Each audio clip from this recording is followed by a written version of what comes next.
and welcome to the 35th episode of Total Pod Mode, your weekly gaming podcast. My name is Will, and I also go by whodahfunk, and I'm joined here by my good friend, co-host, and fellow gaming enthusiast, James, aka Mr. Bames. What's going on, you alluringly ostentatious aardvarks? Coming up this episode, we've got our weekly regular games catch-up, moving on to our gaming news section, packed with two big pieces of Nintendo-related news. We'll then round off the news with a delve back into the long-delayed Suicide Squad release, and we'll end the episode with another part to Completionist Corner, where this week we head back into the world of Rapture, this time in the steel toe-cap boots of a Big Daddy in BioShock 2 Remastered. But before we crack on with the catch-up, James, let's lay out the socials.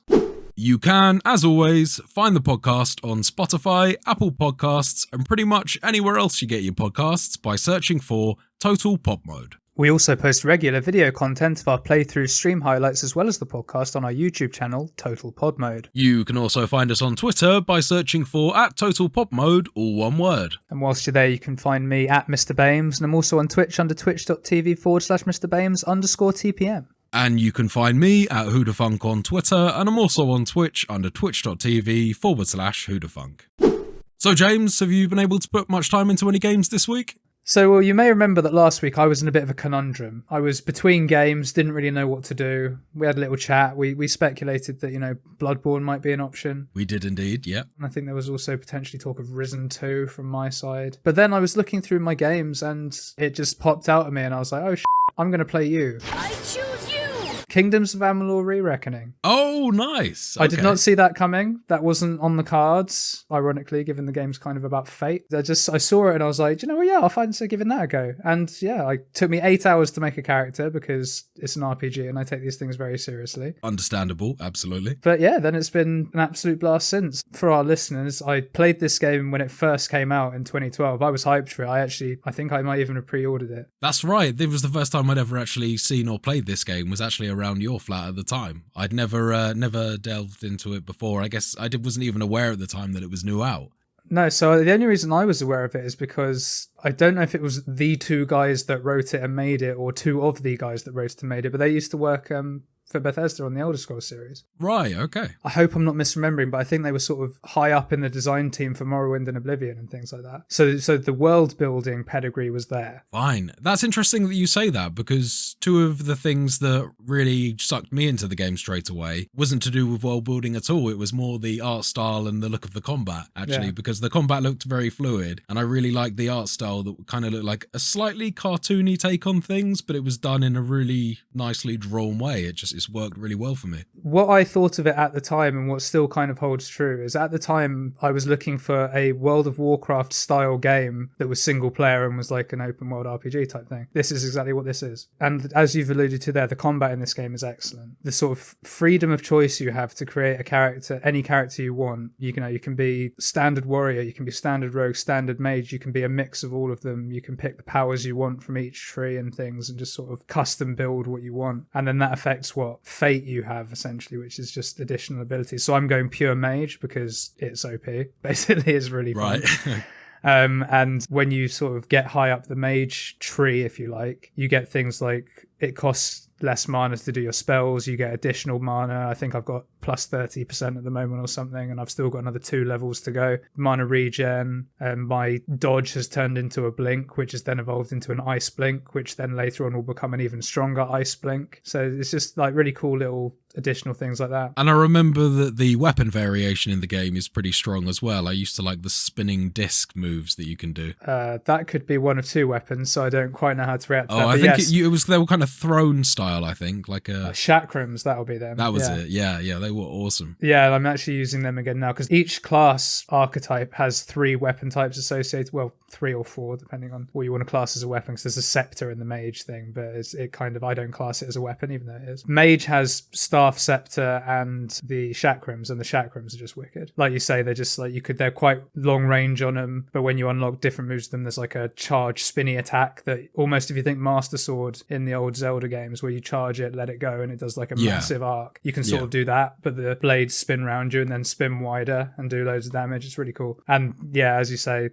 a lot of the weapon types are great in this game, and every single one is viable, which is another thing I like in a game. And for the most part, obviously has their own moveset, which is really fun. Not for the most part, they do all have their own moveset, yeah. Yeah, it's great. And you can combo from one weapon into another, because you can have two weapons equipped at the same time, and you can combo. Yeah, exactly that. And that can unlock some really, really cool moves that you can mix and match together with each other. Especially as you can juggle people as well, so you can just do some cool stuff. And for people unfamiliar with this game, it's like a third person's perspective, and it almost presents a little bit like a hack and slash, obviously with a strong RPG heading to it. It's definitely not very comparable to any of the Elder Scrolls games in terms of much from that. I'm not really sure what transferred over from Elder Scrolls, if anything at all. It is the world building. Right. Yeah, like you can see that the elves in this one are clearly inspired by the Dark Elves and things from the Elder Scrolls. And there's a human tribe called the Varani who are just Nords. Like it's just the Nords. Nice. So they do have little nods like that. And the way the game's designed in terms of there's lore books everywhere that you can actually read, and some of them are multiple pages long and actually stories, and there's some fun ones as well. It's very, very similar in terms of the world. And yeah, I've played it once when it first came out, and then I also played it again on Xbox a number of years later. This is the first time I've played the remastered version. Honestly, I don't see any difference. It looks the same to me. None at all?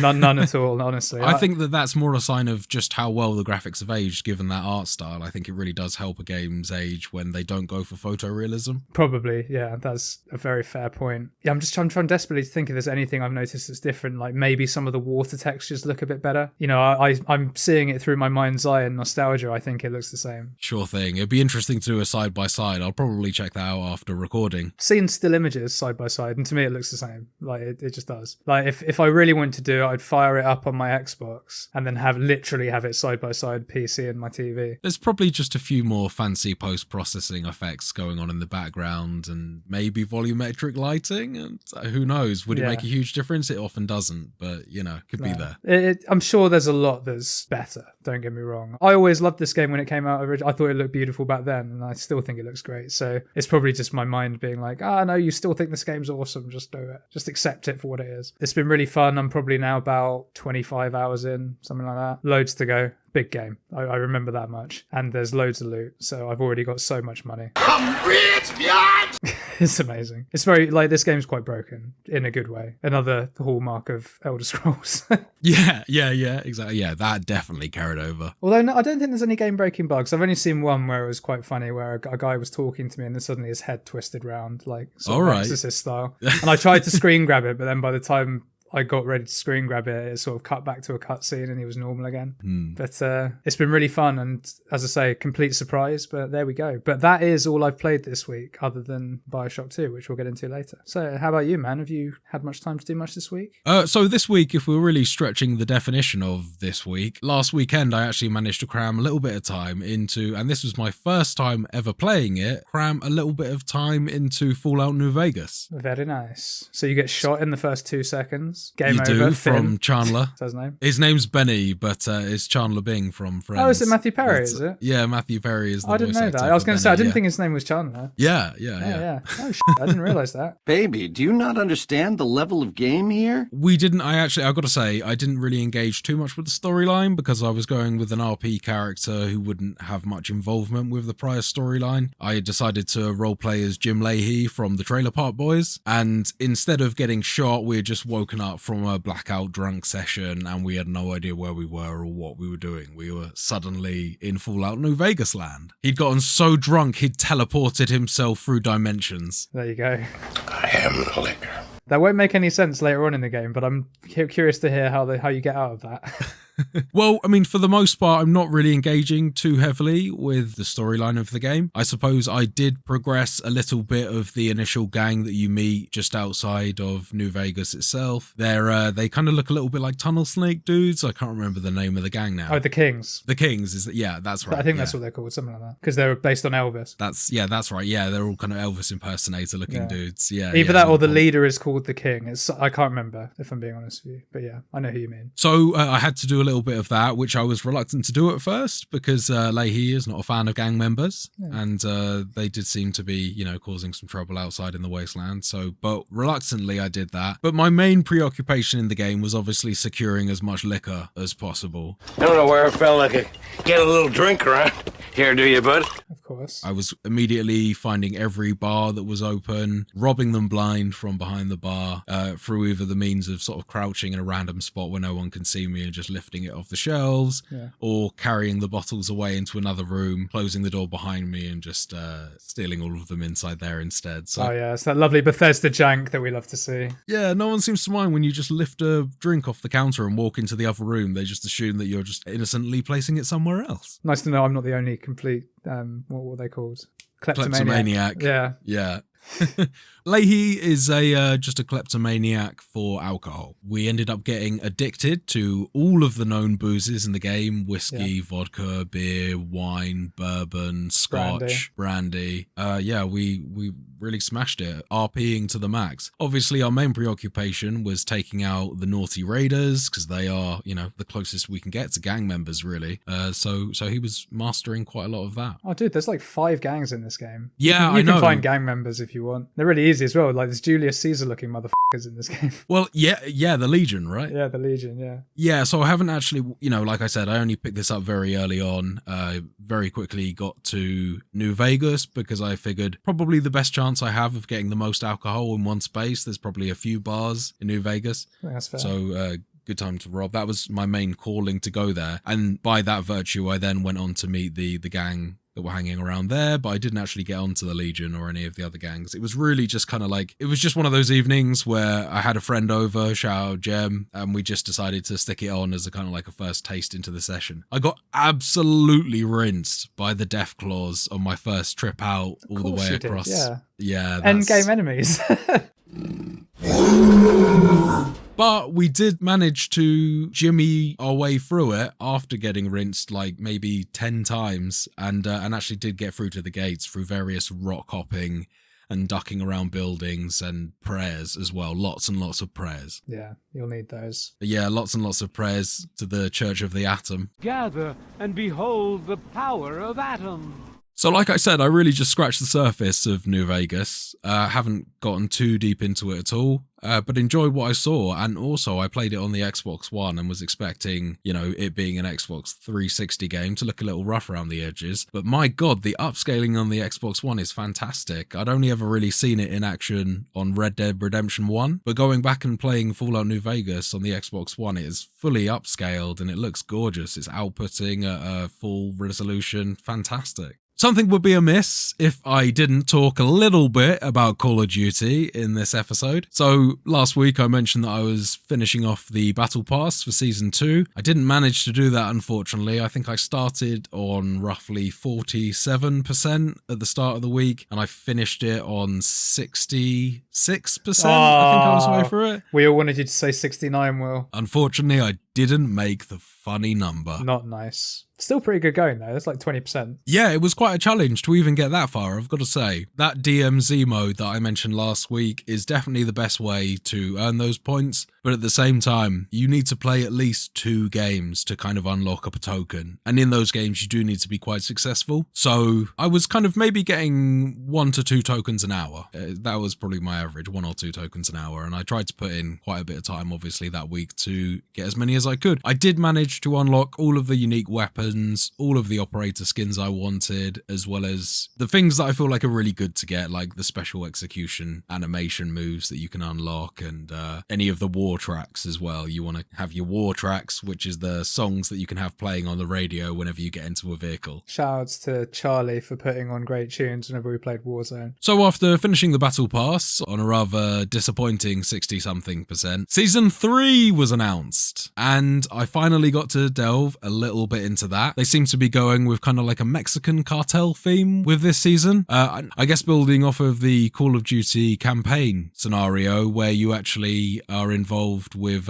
Mexican forces. At one point you take on the Mexican army, and you also hunt down like a cartel leader that's in allegiance with the people that are running nukes. There you go. So we're carrying on that character after they escape from prison, because during the campaign they get arrested. This is the intro cutscene is a breakout sequence with her, and then you also see another one of the characters that you get to play in the campaign called Alejandro, and the cartel leader and Alejandro were the two unlockable operators for this battle pass. They've added a couple new changes to the way that they do it now. There's an automated option that you can do if you just want to kind of not have to worry about clicking 100 times on various things to unlock them. You can just set it to auto unlock if you wish, but I actually quite like the way that they've done the battle pass, where it's kind of spread out across a map and you can work your way in a path, almost a little bit like Catchphrase. You can work your way across and kind of unlock the things that you want. So yeah, I personally like that, but I guess some people get fed up of clicking. Can't please everyone. They're trying to. Yeah.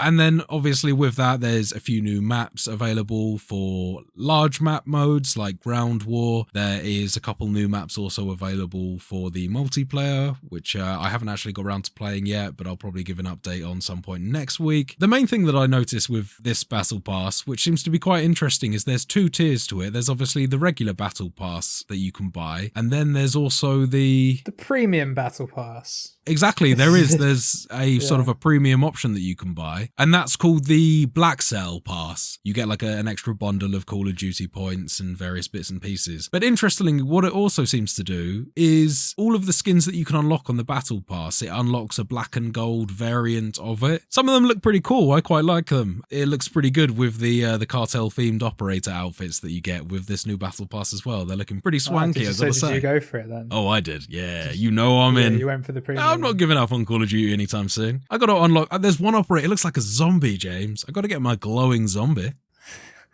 Just this doesn't have to go on the pod. How much was it? Just out of interest. I think it was like 24 quid. It was 8 quid for the battle pass, 24 for the upgraded one. But it does get you. Oh, so 32. No. It was 24. Or 8 on its own, and then it becomes 24. 24 with the premium. 24. Yeah. Okay. Yeah. Cool. Also included in that balance is something like 1100 or 1200 COD points, which I think has a monetary value of about 8 quid as well. Yeah. So if you were to remove that, considering I will probably spend that already, it's 16 quid, which is double the price of the battle pass. No, but if you're into it, I'm trying to kind of maximize the bang for my buck here. I'm not one of those people that really goes out of their way to get every single skin that they can, but I did want to splash out a little bit on this, given the amount of time that I'm currently playing Call of Duty. It's been a minute since I've really thought about buying anything new other than Resident Evil 4, which seems to have just kind of got lost on the back shelves since, we've been working on the Completionist Corner and Call of Duty Battle Pass time came round and I needed to try and finish everything off. Oh, and you got another game coming out in 2 weeks that you're looking forward to. We'll cover later. So I really need to get a move on. And well, number one, I really need to get a move on Complete Breath of the Wild, I think, because you've still not done that. I thought you'd done that. No. I've still got my last final boss to do. Oh, damn. I think the path is to crack on with Breath of the Wild, then complete Resident Evil 4, and pray that I do that in time for Tears of the Kingdom to come out. But you've just spent money on a battle pass, so you're not going to do that. Call of Duty is like a background game for me, sort of thing. It's just I'll always play it in my spare time if I've got nothing else to do. Stick on a few matches of Call of Duty.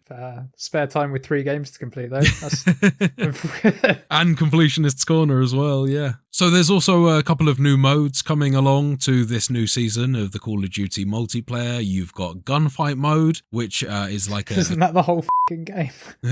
Yeah, you're not wrong there. It's always a gunfight. There's this new mode where you fight with guns. Oh, is it? Okay, cool.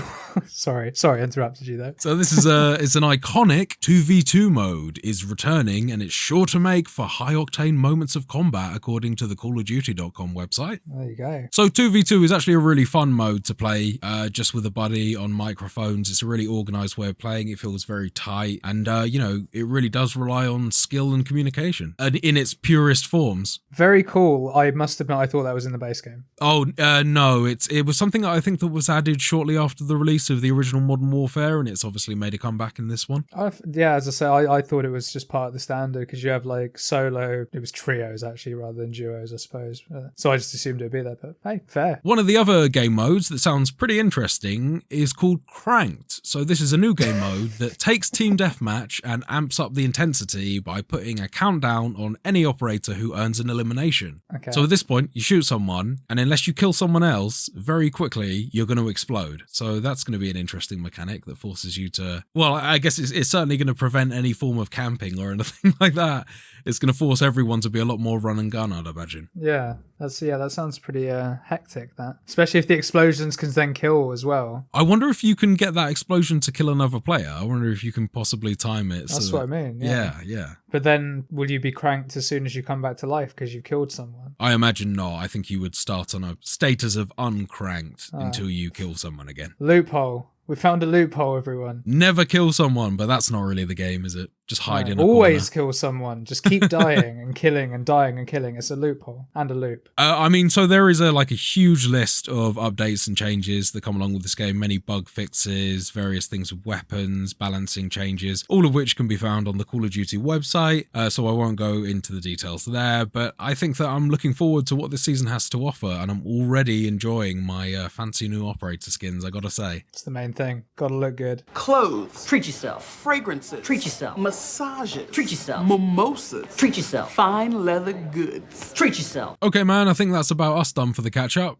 Should we move on to the gaming news? Yes. Sorry, that sounded like a question. Yes, let's. Yeah, I don't know why I asked that. So our first article of this week from NintendoLife.com. Nintendo Live event announced for 2023. With E3 cancelled this year and future plans for the large-scale gaming expo remaining unclear, you'd be forgiven for thinking that this is the end for large-scale in-person gaming marketing and promotion events. You'd be wrong though, as this week Nintendo announced plans for Nintendo Live to take place this year, the year of our Lord Miyazaki, in 2023. I thought 2022 was the year of our Lord Miyazaki. It's always the year of our Lord Miyazaki, James. Praise be to him.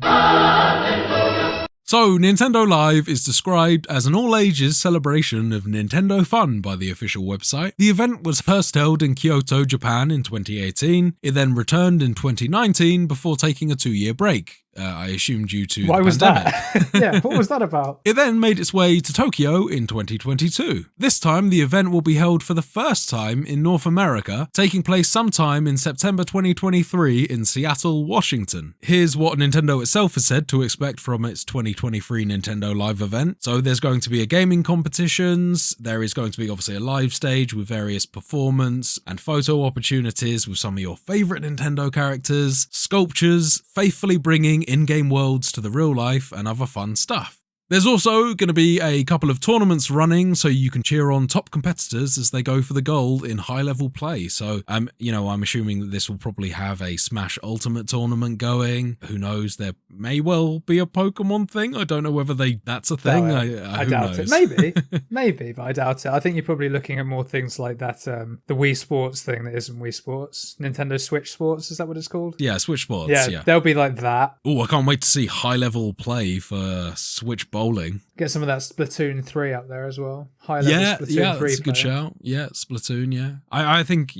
personally, I've always looked forward to the outcome of a Smash tournament as well, and I think that's probably the most likely contender, given its popularity with the fan audience. Or Mario Party. They won't do it, but that would be sick. Also, we're probably likely to see Mario Kart, actually, as well. Yeah. They're still flogging 8, aren't they? Because they're just releasing DLC for it, I think. They are. They're rehashing and re-releasing a load of old tracks as well, provided you have the Nintendo Online Premium account.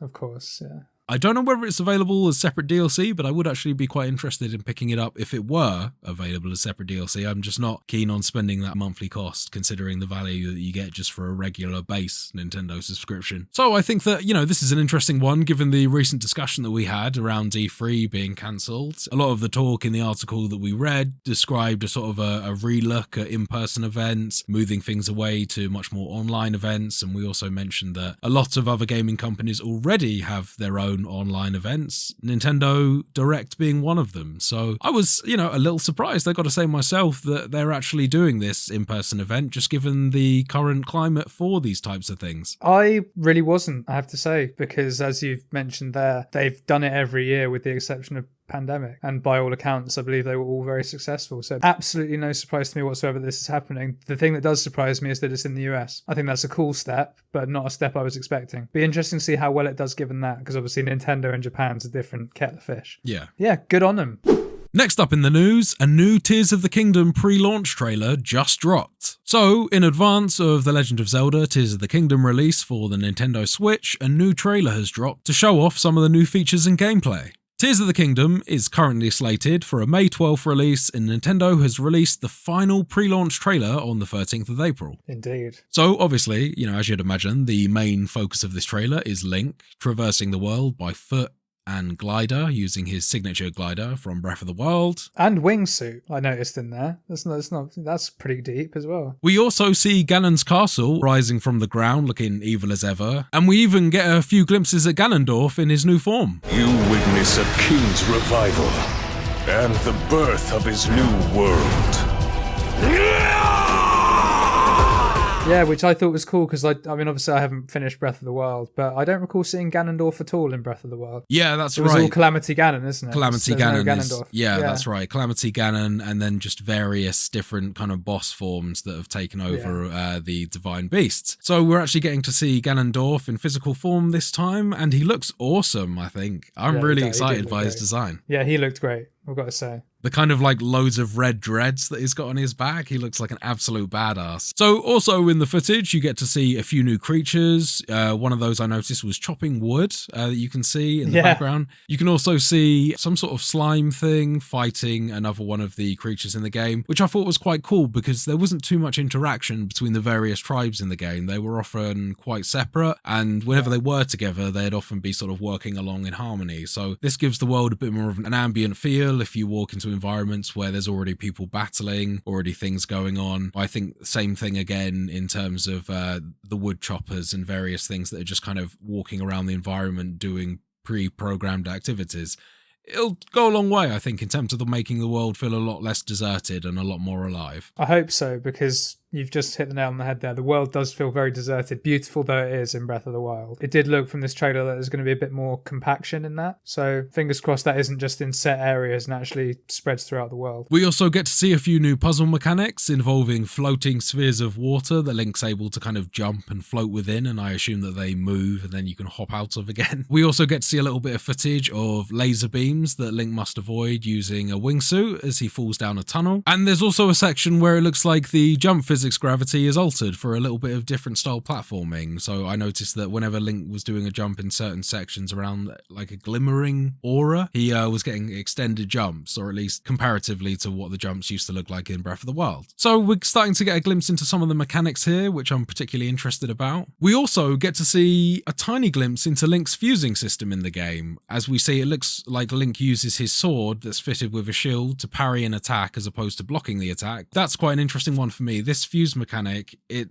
adds abilities that you'll take various different items in the game and combine them together. You can do stuff like if you get a cloud spore and you attach it to a shield, then an enemy can attack it and it will create a cloud of dust. You can then use that to get a critical sneak attack on them. There's, a few more combat mechanics going on there, and it sounds like this fusing ability is going to be really, really fun. You can take like a tree branch and a stone and combine them together to make a crude hammer, and various things like that. So I'm really excited for the potential there for what you can actually do with that. I'll be interested to see if you could then take that crude hammer and combine it with another thing to add an effect to it, for instance. But I think that that's definitely got a lot of legs, this, and will really, really add to the kind of sandboxy feel that I feel like Breath of the Wild already pulls off really well. This is going to just add a whole new dimension to it. I probably agree. I think we discussed it when we first talked about Tears of the Kingdom being announced, and I was curious to see a bit more of it before I made sort of informed judgment. I still kind of feel that way, even having seen this trailer. I didn't see too much that got me thinking of really cool things, although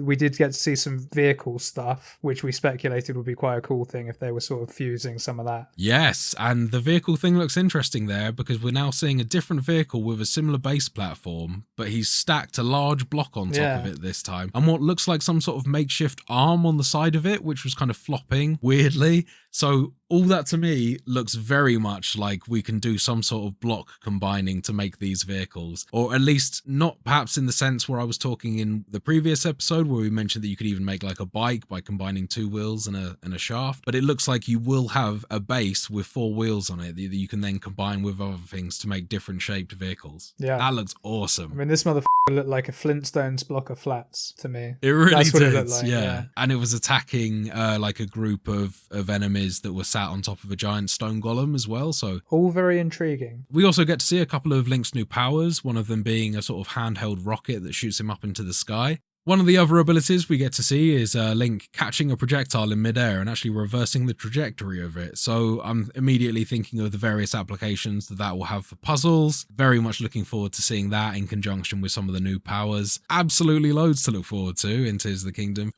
Okay, so our third and final article of the day, Suicide Squad gets another massive delay this time, and it might be gaming's newest cursed blockbuster. So this is from Kotaku.com. Suicide Squad Kill the Justice League, the upcoming online co-op action shooter from Rocksteady, has officially been delayed from its planned May release until February 2024. Therefore, can we still really call it upcoming? This must be the longest upcoming game that has ever upcomed. Yeah, except for that Duke Nukem game that took like 11 years. Yeah, right. Okay, yeah, no, yeah. Apart That from probably that one, hasn't though. beat, to be fair, yeah.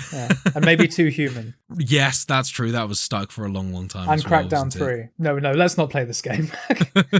But yes, it's definitely up there. And blockbuster's the key word. All the games I've just mentioned there probably weren't considered blockbusters. But I don't think so, no. So this follows a report of a previous delay back in March and the release of new gameplay footage in February that was met with a flood of negative reactions from fans and critics alike. On Thursday this week, following a March report about a possible delay from Bloomberg, Warner Bros. Games and Rocksteady officially confirmed that their Suicide Squad game has been delayed until February 2nd, 2024. They go on to say, "We have made the tough but necessary decision to take the time needed to work on getting the game to be the best quality experience for players. Thank you to our amazing community for the continued support, patience and understanding." That seems like an over-exaggeration of the community reaction to the support and patience. I guess patience, kinda.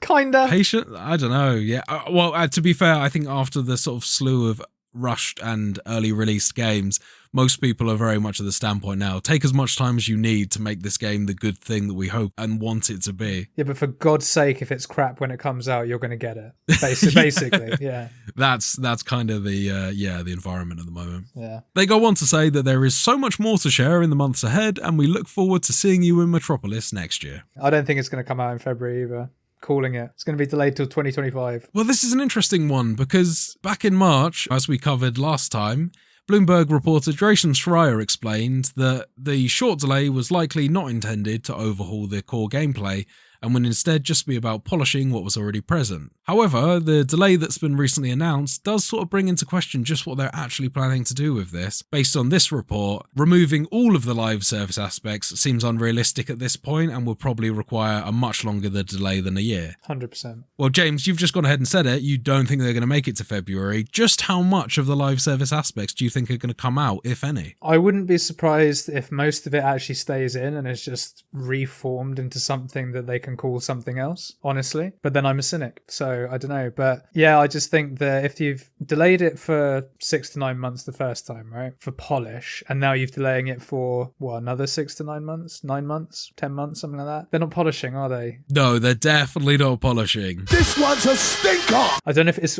it probably won't be a rebuild. There's no way they'd get that done in time. But could they be building a new shell of an idea that they can just input the other bits into and make something a little bit less off-putting for the fans, maybe? Yeah, maybe condensing things down or releasing things in a bit more of a faster way. I've got really no idea what they're hoping to do with this, but this game has really been in development hell for quite some time. It really does remain to be seen whether we'll actually see this in February, as far as I'm concerned as well. I think I'm with you there. Yeah, and real, genuine, serious question here. Does this game have enough sort of hype behind it that it's actually going to then be well accepted, even if it does It's worth all these delays. Because what's the other? Gotham Knights, that got delayed and that went down like a pile of shit. Like, that's not done well at all. Yeah, absolutely. You was never heard from again. Yeah. So is this just going to be another one of them? I mean, it's already going to be 4 years late by the time it comes out. Well, I can only assume that they're hoping to avoid another situation like that by actually putting some goodwill behind this one, unlike Gotham Knights, but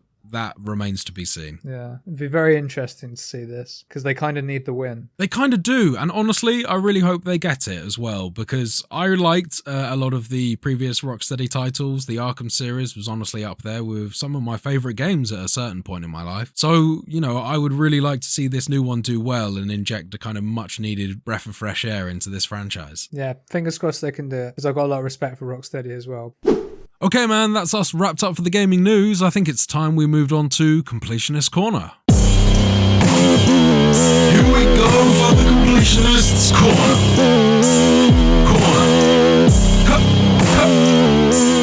Corner. So this week, James and I delved once again back into the world of BioShock 2. Without further ado, let's hit it off. So, BioShock 2 takes place in the same location as BioShock 1 in the dystopian underwater city called Rapture. For those who don't know or who have forgotten our coverage of the first game in our challenge last year, Rapture is a city founded by a man called Andrew Ryan. Andrew Ryan was a wealthy man who made his money from striking oil on his property above land. Over his life, he began to hate the ideas of socialism and collectivism as he regarded those who benefited unfairly from these ideologies as parasites, and you'll often hear him calling people the dregs of society within Rapture as parasites. Andrew Ryan's philosophy was one where a person can only own what they have earned, and he sought a life away from the politics and religion of the world and founded Rapture, the underwater city, as a haven from the world above. There he was free to promote and enforce his own ideals, ideologies and beliefs. Which are clearly really sort of well adjusted. He sounds like such a good guy from that, doesn't he? Jeez. Absolutely, yeah. What better way to well adjust yourself than lock yourself underground and seal off all contact from the world above? Now, you see, when you put it like that actually sounds kind of appealing, but fair play. So, work began on Rapture in 1945, and it opened to great initial success in 1946. It was a place for experimentation, advancements, and new ways of thinking. Therefore, it attracted many talented individuals. They were attracted there due to the promises of a place where those who work hard can succeed. The scientists and engineers of Rapture began to develop technology well beyond the understanding or capabilities of their above-world counterparts. Much of these discoveries were catalysed by the discovery of a substance called Adam, which is harvested from a special type of deep-sea slug, which is gross, but trust me, it does make sense when you get in the context of the story.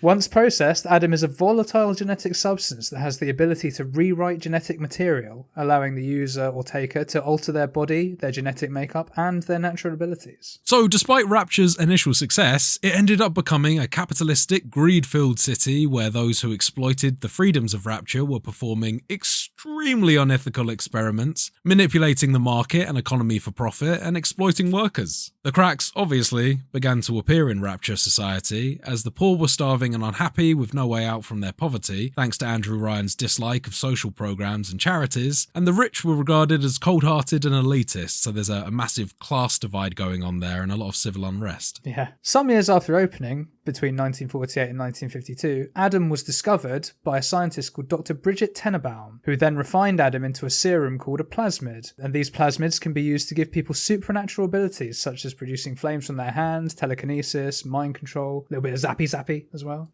Yeah, you know, well, I mean, I remember based on a lot of the cartoons and promotions for these events, they come from a pretty interesting 1940s perspective where the animations are typically like a berated husband and his wife is telling him off, hitting him with a rolling pin, and then he sets her on fire. Yeah, the decoy one's good for that because you get the little decoy video and it's like, are you getting bothered by your wife? This is obviously not, it doesn't say this, but it's basically what it's saying. Are you getting bothered by your wife? Just put up a decoy and she'll hit that with a rolling pin instead. Oh, right. Oh, dearie me. But the invention of these plasmids, which are fueled by a separate chemical called Eve, Adam and Eve, ushered in a golden age of productivity within Rapture, and for a short time, things were real good there. Nice place to be. It's a hell of a drug. However, the discovery of Adam and the invention of plasmids were both a blessing and a curse for Rapture, and over time it was discovered that plasmids are actually extremely addictive in a short space of time, and users would need to consume more and more Adam to stave off the degradation of their bodies and minds, coupled with the fact that withdrawal from Adam could also cause people to go mentally insane. So to cut a long story short, society in Rapture began to collapse due to the worsening living conditions, increasing restrictions on inhabitants, and harsh punishments for people classed as problem citizens. Note, people going insane for overuse of Adam. Well, I think that the people classed as problem citizens in this case are more just like poor people Yeah, that that aren't too. living up to Rapture That standards. too, yeah. You're begging on the street. Trying to stick you in the spiky container. Fire a torpedo at you. A struggle for leadership broke out between the founder Andrew Ryan and a man called Frank Fontaine, who, following the Adam craze and his familiarity with smuggling, began to build a criminal empire in Rapture. Tensions between Ryan and Fontaine increased to the point where Fontaine was killed as part of his attempted arrest by Ryan. Following Fontaine's supposed death, a new revolutionary appeared called Atlas, who in 1958 stirred up the inhabitants of Rapture against Andrew Ryan, and a civil war eventually broke out. The war involved a plasmid-fueled arms race as each side sought to outdo the other in terms of firepower. By 1960, Fontaine, now posing as Atlas, was really feeling the pressure of Ryan's legion of pheromone-controlled splicers, and in a last-ditch effort to turn the tide in his favour, he summons a man called Jack, who is the protagonist of the first game, to track down and kill Ryan, finally allowing Fontaine to take over the city. I mean, at this point, Rapture is severely damaged and teetering on the verge of total collapse. Water is constantly leaking in and splicers just roam aimlessly around Rapture, looting or killing everything in sight. Automated repair systems and giant mechanical beings called Big Daddies keep the city from completely falling apart. Big Daddies are large, lumbering, heavily armoured monstrosities that somewhat resemble a large human in an early diving suit. Big old helmet, basically. These monsters were created by a man called Yi Su-chong, who was one of the many scientists working in Rapture. The primary goal of the Big Daddy is to accompany and protect genetically modified children known as Little Sisters. Yeah, it is as f***ed up as it sounds. Little Sisters were created by Bridget Tenenbaum, who, if you'll remember, was the discoverer of Adam and the creator of plasmids, as we mentioned before. Little Sisters resemble normal young girls. However, their skin is an unhealthy grey colour and their eyes glow a faint yellow. Very creepy, unsettling, and they sound very creepy as well. Come on, Mr. B. Time to find some angels. They do. I think we touched on this in the challenge review as well. They kind of sound like a little girl's voice with like a gruff man's voice dubbed underneath it. Yeah, it's like a deep... Yeah, you get that echo effect. It's really cool and it's very effective. And the Big Daddies themselves sound very creepy actually as well. That's done by slowing down a lot of audio recordings of people in pain. Oh, is that what it is?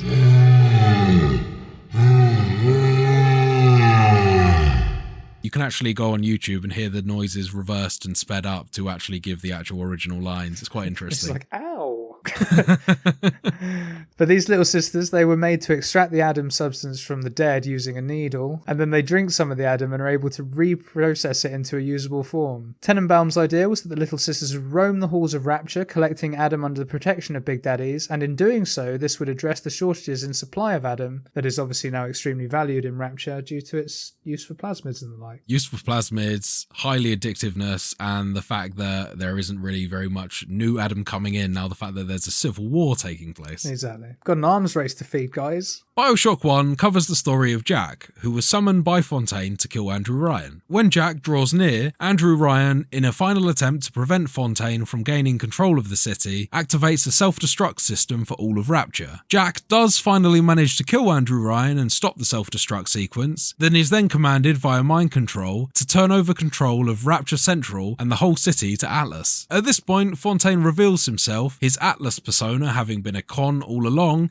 and he betrays Jack by ordering his execution. Yes, but we weren't standing for any of that, no. We escaped the mind control, and we managed to escape Rapture, but not before finally killing Fontaine. Jack travels by bathysphere to the surface where he, depending on the ending the player got, takes control of a nuclear submarine with the aid of a horde of splicers, or leaves Rapture with his rescued Little Sisters to live out his life in peace, which is the ending I did in the challenge, as you may remember. That's right, and I think that canonically we're probably going with that as the ending to Bioshock 1.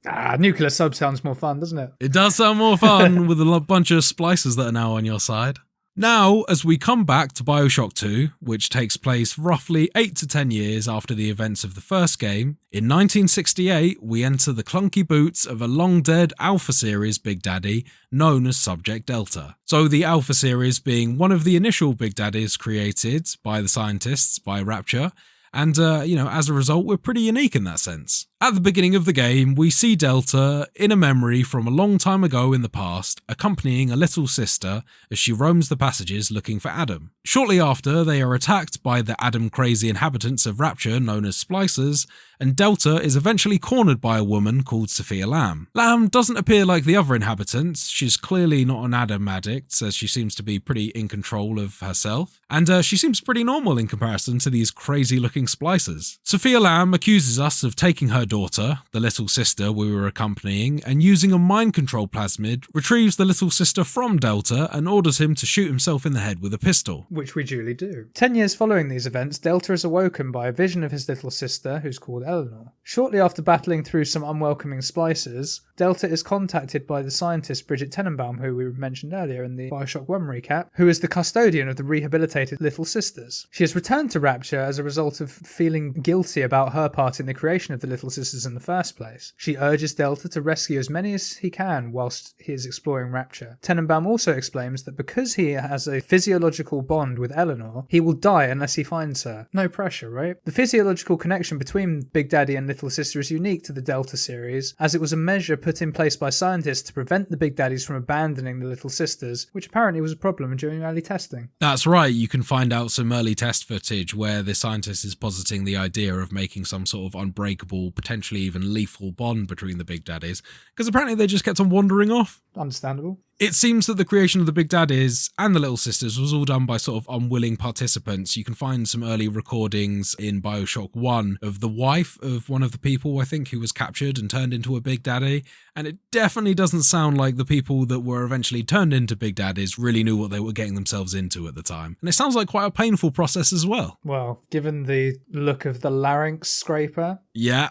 Or whatever the Yeah, so I'm not. It probably was very painful indeed. We sort of took it quite well there, I guess. But I guess so, yeah. So that was the larynx scraper when you actually have to force yourself to become a Big Daddy at the end of Bioshock 1. So in this upcoming section, it becomes very apparent that Sophia Lamb is now running the show in the absence of Andrew Ryan and Atlas. Sophia Lamb was a psychiatrist and has implemented a very different ideological view than Ryan's. Sophia is a true believer in the utilitarian idea of the greater good, and she was initially invited to Rapture by Andrew Ryan during its inception to act as a counsellor for the population of Rapture, although at this time I understand that Ryan probably wasn't quite aware of her ideological leanings. Whilst she was in Rapture, she began spreading messages of altruism and the greater good to the inhabitants of Rapture. As you might remember, these ideals are completely incongruent with Andrew Ryan's message that a man is only entitled to what he has earned from the sweat of his own brow, and this obviously resulted in tensions between Ryan and Lamb, with the varied population of Rapture falling on either sides of the argument. Sophia Lamb now has the Adam-addicted Splicers under her control, who she now refers to as the Rapture family. AKA a cult. Pretty much, yeah. She was beginning that cult from the early days,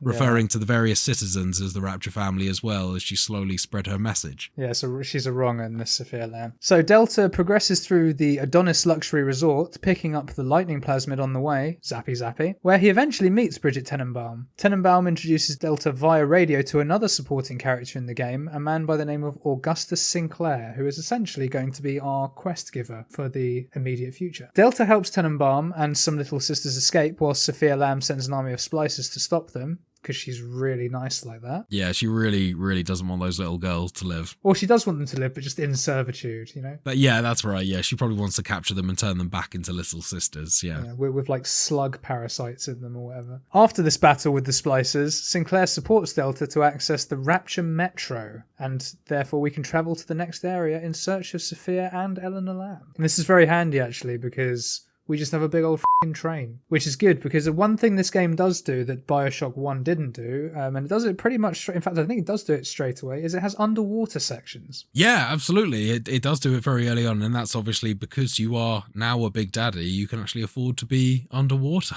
Yeah, and I thought these were done really well. Like, yeah. The movement feels good underwater, the soundscape's good because it sounds what you'd think it would sound like, a bit silent, but sort of the odd glob here and there. And the physics is really good for it too, so fair play, well done. Yeah, there's not really much to do in these sections other than loot a few things as you walk through, and it tends to be just sort of like a corridor that's disguised by various bits of stair and random bits and pieces. Yeah, stairs and coral, yeah. But, I will say that it's another set piece for them to add into the game. Most of them were around the threat of water flooding in Bioshock that you'd run away from. In this one, you actually get to see it happen finally. So, yeah, it's cool to see. It's a nice addition. Especially given the context of the character that you're playing. It's like, why the hell not, given that you are currently kind of wearing a diver suit. Yeah, exactly. So this next area is blocked by ice along the metro due to the frosty deep-sea temperatures surrounding the ever-leaky Rapture. In this area, Delta has to battle another Big Daddy, collect a little sister, and use them to collect Adam from the corpses so that he can buy a fire plasmid and melt the ice. So this is a new mechanic in the game. Previously, when you were playing through as Jack, you would encounter a little sister, you had to defeat the Big Daddy to rescue them. At that point, you would either choose to rescue them or to harvest them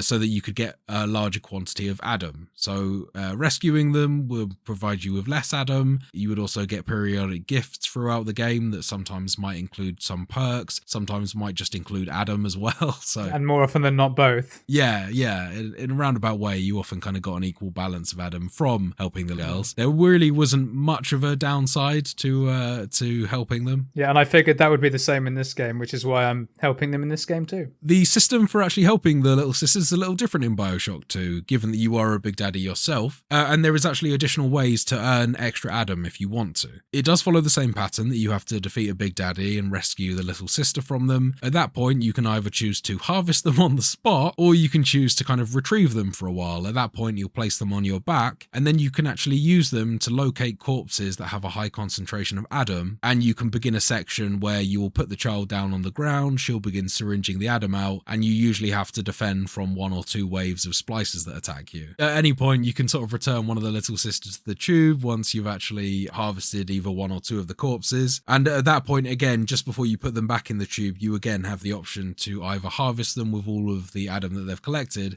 or to rescue them and turn them back into a little girl and send them towards Tenenbaum. And then, much like Bioshock 1, in this game, you use the Adam to purchase various plasmid upgrades. You can buy yourselves extra slots, extra abilities, and the like that. More health, more Eve, things like that. In this area, we also get to fight with a brand new enemy called the Big Sister.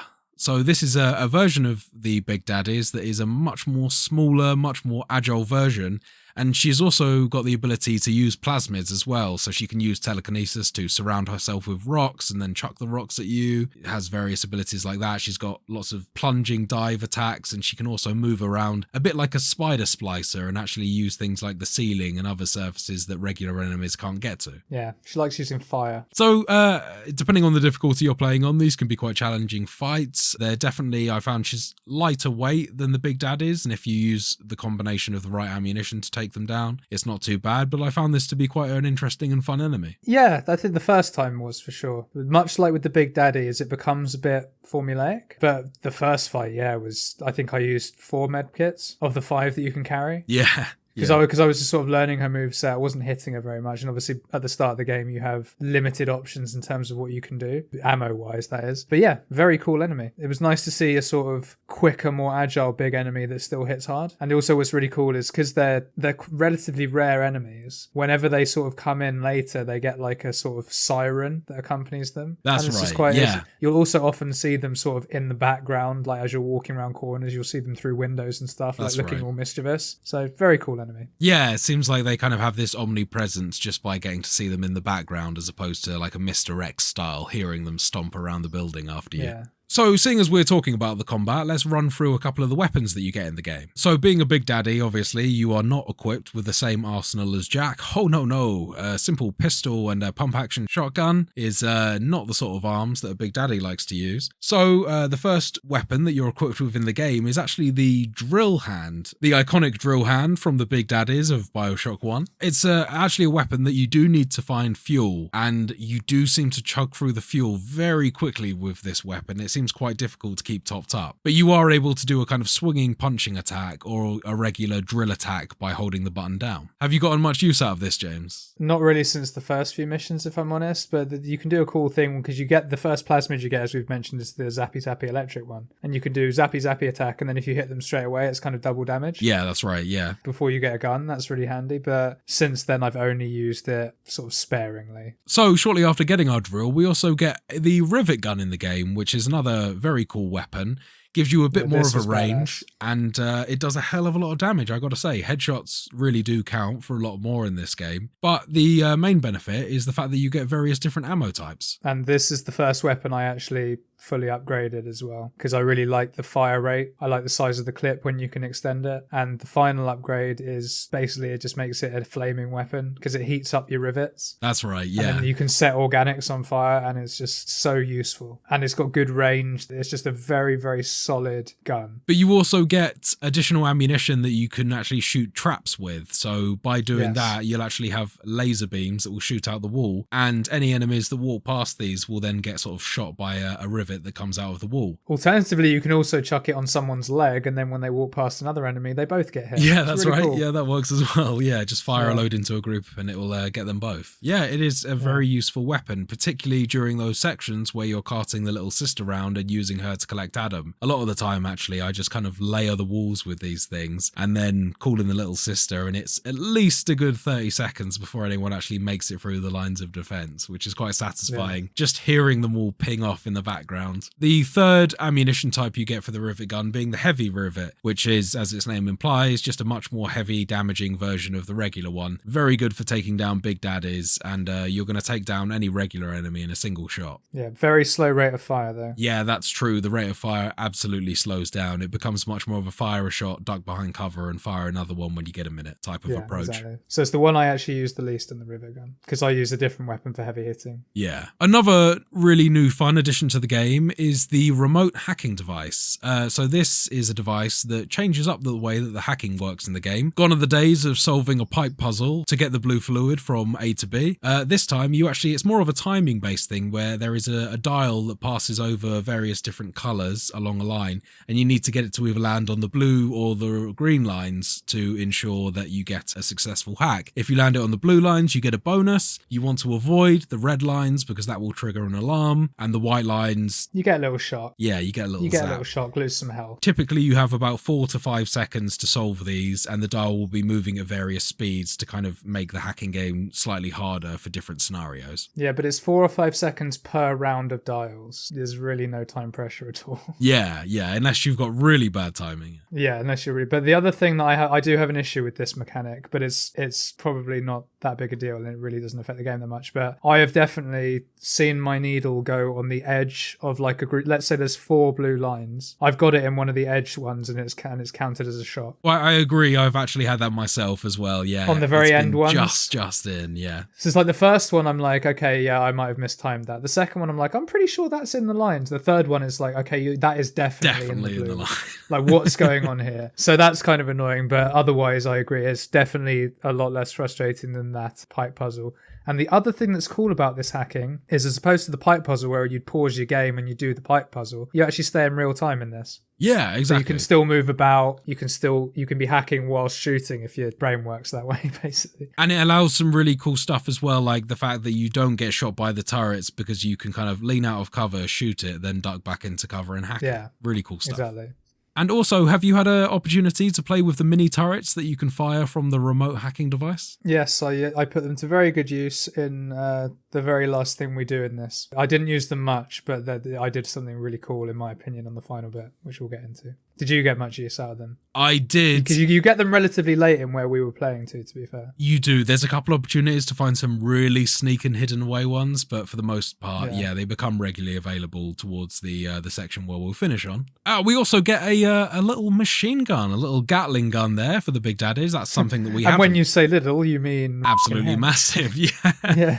So that was a welcome surprise. I'd completely forgotten that there were quite so many like-for-like replacements for some of the lighter armaments that you use in the first Bioshock. Giving you a Gatling gun really does make you feel like a full-scale Big Daddy, and it's something that you don't actually get to see the Big Daddies wield in the initial Bioshock either. No, and it's especially great when it's fully upgraded as well. The 3 ammo types on this are hands down the most useful so far that I've found, and I love the rivet gun, right? Armor piercing and anti-personnel rounds are the 2 alternate ammos for this. Armor piercing just cleans through a Big Daddy. Like it's really embarrassing does, how quickly it is. Also really good for turrets if you want to destroy them. Yeah.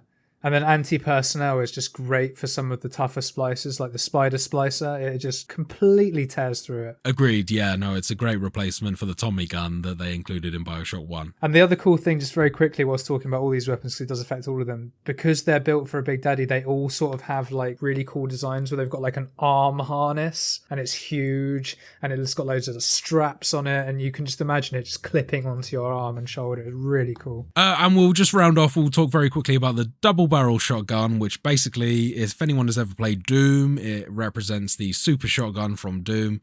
It's an absolute killer weapon, absolutely lethal at close range, still pretty good at medium range, and it also offers, much like many of the other guns in the game, an option between regular ammo, and I've only encountered phosphorus ammo so far, which sets enemies on fire, but I imagine that down the line we may well see some new ammo types for that as well. And I use this one mainly for mobs, I've got to say. It's very good for just busting around and just killing things in one hit. Yeah. Particularly if you get the upgrade for the 6-shot magazine rather than the 2-shot, that makes all the difference. I really like the way that a lot of these weapons, particularly in Bioshock 1, but so for instance in this one, the double barrel, it's quite a traditional looking gun. But the moment that you start unlocking upgrades for this, it actually makes a visual difference to the weapons, and all of a sudden there's cogs ticking and whirring on it, and you know, it really is cool to see your upgraded loadout in comparison to your initial loadout. It does make a huge difference. Same with the machine gun and the rivet gun, much more immersive. Yeah. The only other weapon I found apart from that was the spear gun. Yeah, the spear gun is another very good tool, but it does need some upgrading. It does not do enough damage on initial pickup, which is a shame, because I feel like that gun should be your kind of boss ender weapon from the get-go. Yeah. No, it's kind of a sniper rifle to begin with. It is. It's your the only one you long-range can zoom, weapon. isn't it? It's the only one you can zoom, and it's a long-range weapon. But yeah, I can't see myself using that much throughout the game, to be honest. So I think that's probably enough chat about the weapons there. Let's get back to the story.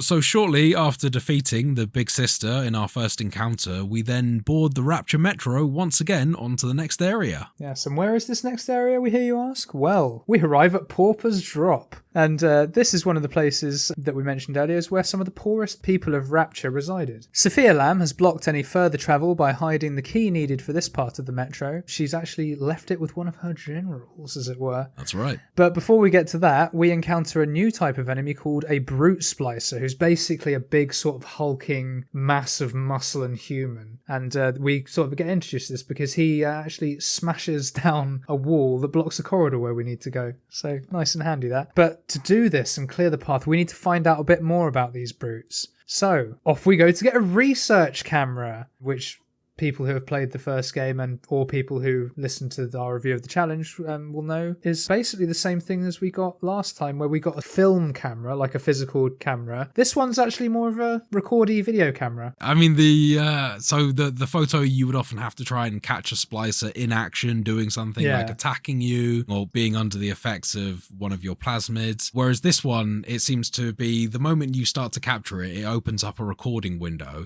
and within that time you get bonuses for using the largest variation of attacks. So using multiple plasmids and multiple weapons on the same enemy will grant you more experience towards your next level of research. And each level of research, much like the original game, it kind of grants you sometimes additional plasmids or perks that you can use. Other times it will just grant you additional information on what you can use to damage the enemies, as well as sometimes a damage increase as well. Yeah, and the most useful thing for me, increasing the size of your wallet, because the $600 limit was pissing me off. Yeah, that's a lot of suit for only $500, right?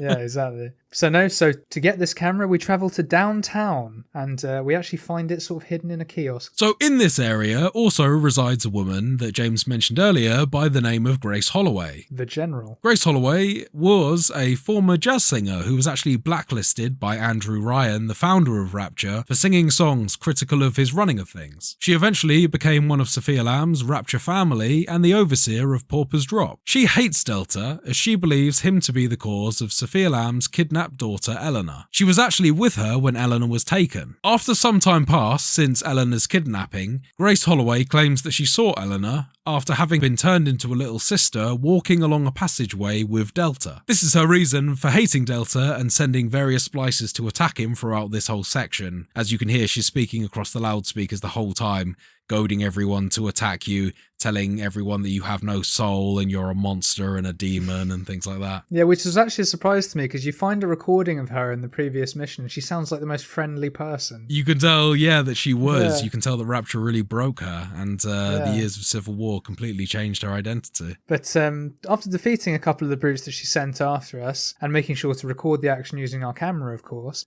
Delta unlocks the ability to drill charge by sort of getting enough research information on one of the brutes that we were talking earlier. Now, this drill charge is both really useful in combat and is also going to help us remove that annoying rubble that was blocking our path. So we backtrack, break the rubble, and now it's time to head to Grace Holloway's hideout, which is in the Sinclair Deluxe area, which is actually a hotel that was previously owned by our good buddy Augustus Sinclair. And we go there because Grace is the keeper of the key that we need to reopen the metro gate, allowing us to continue our journey. So we work our way up the hotel, we kill a bunch of people, and we eventually make our way to Grace Holloway's little hideout room, which is at the top room of the hotel. When we get there, she's actually sort of relatively calm. She sort of puts the key on the table for us and sort of says, well, go on then, take it, and I'm an old lady, I'm not going to fight you, basically. Yeah, she says she doesn't want us touching her.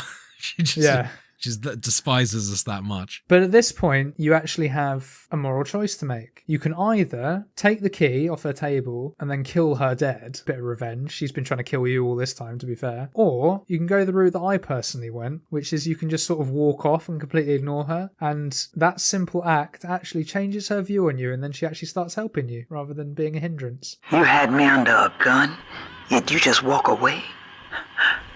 No monster alive turns the other cheek. Much like the Little Sisters, Grace then starts leaving you little gifts around, as well as during your escape from a later section, she actually provides you with some elite robot turrets that will fly around and help you fight off the enemies. What choice did you make, just while we're talking about it? So I did save her as well, because much like you, I've kind of come to the conclusion that there really is no downside to doing the right thing in this game, and there certainly is no upside to killing her in this game. I think it changes a minor detail in the game slightly further down the line, but other than that, I just assume that she doesn't help you later down, so really, that wasn't a hard decision to make there. Pretty obvious to save Grace, right? Kill the elderly lady who's just kind of given you the key to move on to the next area, or just leave. It's a pretty easy decision. Maybe I should actually turn this round and I should actually start harvesting all the Little Sisters just so I can see the alternate ending, because I assume, like the first one, that this will at some point result in an alternate ending. Must do. I suppose I'll do that. Okay, from here on out, I'll pick all the douchey options then, just like I did in Mass Effect.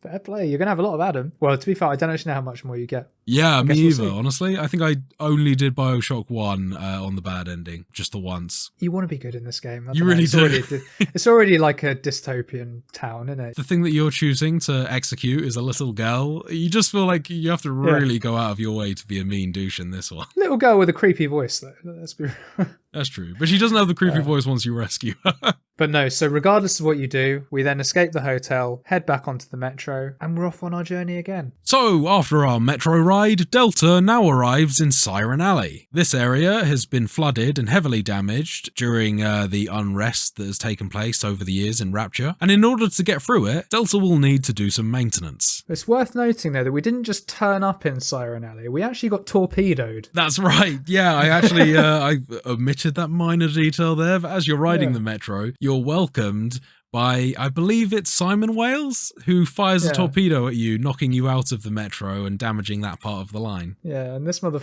is just some religious fanatic. It's really well played, actually, the character. Yeah.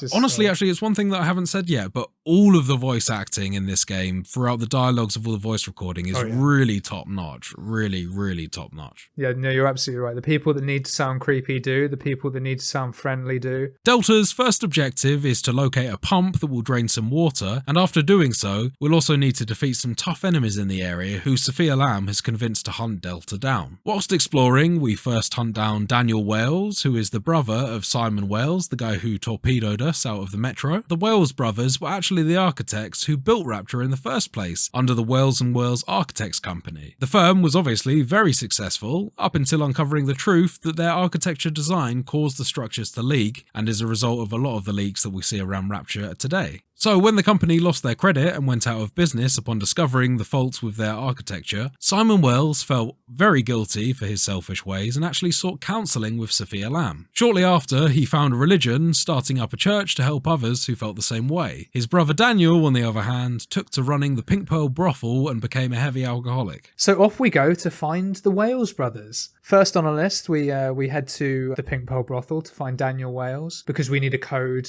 for a door to get through to the main church where Simon Wales is, and Daniel has this code. We get to the Pink Pearl brothel, which is incidentally where we find the spear gun that we were talking about earlier, have a few fights, and eventually get to Daniel Wales, who is just hilarious in how drunk and mad he is. Have a relatively easy fight. There wasn't too much difficulty with this, but this is where the spider slicers are sort of introduced, and they're quite a tough enemy. They're very quick. Yeah, I feel like they've been improved a little bit since the first game, and they feel quite a bit different to the regular splicers, whereas occasionally they were kind of blending with the bunch on the original game. 100%. They're a lot more erratic in this one and a bit bigger too. Yeah. But yes, we kill all those lot dead. We finish off Daniel Wales, and we finally find the voice recording on his corpse that says that the code is 1919, relating to the year of a vintage bottle of wine that his brother had left for him. So we head back to the church area, we input the code, and we go through to kill old Simon Wales. This fight was a bit more interesting, but essentially he's just a spider splicer, so nothing really too extreme. A spider splicer with a big chunky elf bar, yeah. And a hat. Yeah.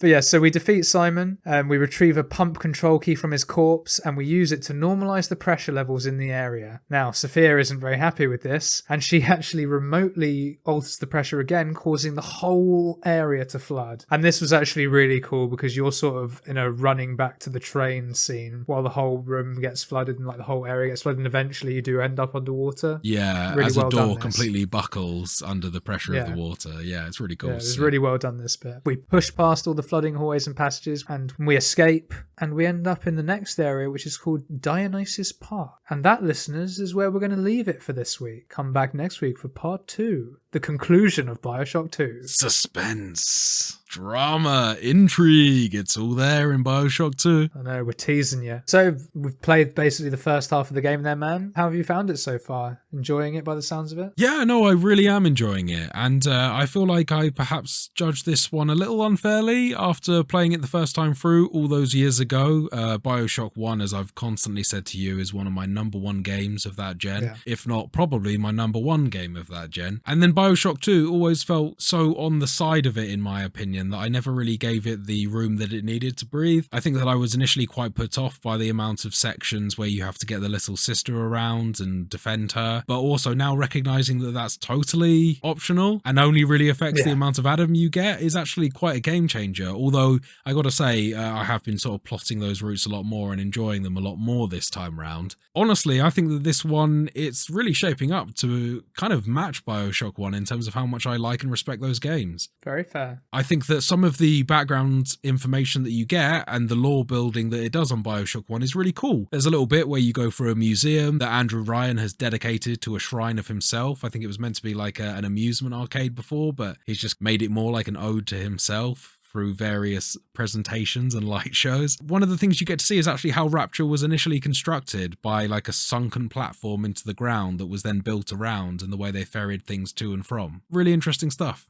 That's very cool. What about you, man? How are you finding this one, having completed Bioshock 1 not all that long ago and now moving on to 2? Are you enjoying the extra firepower that you get as a big daddy? I am, yeah. I mean, I don't want to compare the two just yet because obviously I want to finish this one first. But so far, so good. I feel like I'm taking my time a little bit more with this one because I haven't got the same time constraints with the challenge. Yeah, yeah. As a result, I am getting more into the lore than I possibly did in the last one. And it's all really interesting. As you say, that amusement park / shrine to Andrew Ryan was really cool. Like you could press the little buttons and you'd get the light shows That's and things right, and yeah. the sort of bits of story. So that was very cool. And I as I've sort of intimated before, I really like the sort of underwater bits. I like the added threat that the leaks can actually now burst, and you can have that, and it's really cool. I will say the performance on PC is a little sketchy. It seems to be rougher on this version, doesn't it? I've had a few issues, both in terms of crashes and also just a couple bugs. I did actually just have an enemy completely blink out of sight and disappear. Just once, but it did happen.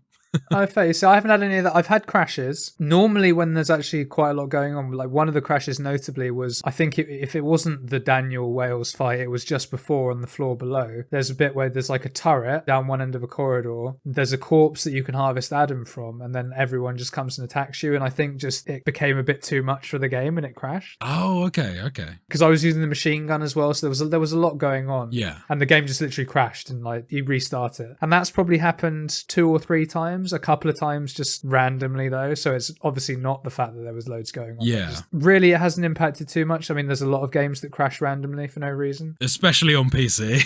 Yeah. And I've been lucky because I'm quick saving a lot anyway as a result of the fact that I'm playing with Vita Chambers disabled, so I don't have that auto save function quite as good. So I'm doing it basically after every fight. So I didn't lose too much progress on any of them, so it hasn't really impacted me that badly. So no, so far so good. I'm really enjoying the range of weapons, and I'm looking forward to seeing how they all continue to evolve as I upgrade them. Looking forward to the second half of the game. Awesome, man. I couldn't agree more with you. Really looking forward to next week when we get to the finale. Okay, man, that is the end of Completionist Corner and the end of the show. Once again, for the people in the back, let's lay out the socials. You can, as always, find the podcast on Spotify, Apple Podcasts, and pretty much anywhere else you get your podcasts by searching for Total Pod Mode. We also post regular video content of our playthrough stream highlights as well as the podcast on our YouTube channel, Total Pod Mode. You can also find us on Twitter by searching for @TotalPodMode, all one word. And you can find me on Twitter @MrBames, and I'm also on Twitch under twitch.tv/MrBames_TPM. And you can find me at whodahfunk on Twitter, and I'm also on Twitch under twitch.tv/whodahfunk. Once again, a very special thank you to all of our listeners. We appreciate you. We see you every week. We see you. And it really does make our weeks, and it reminds us why we do this. So thank you very much. Sending all the positive vibes to you lovely people. And with that said, James, I think we're done for another week. We'll see you next time. Until then, goodbye everyone.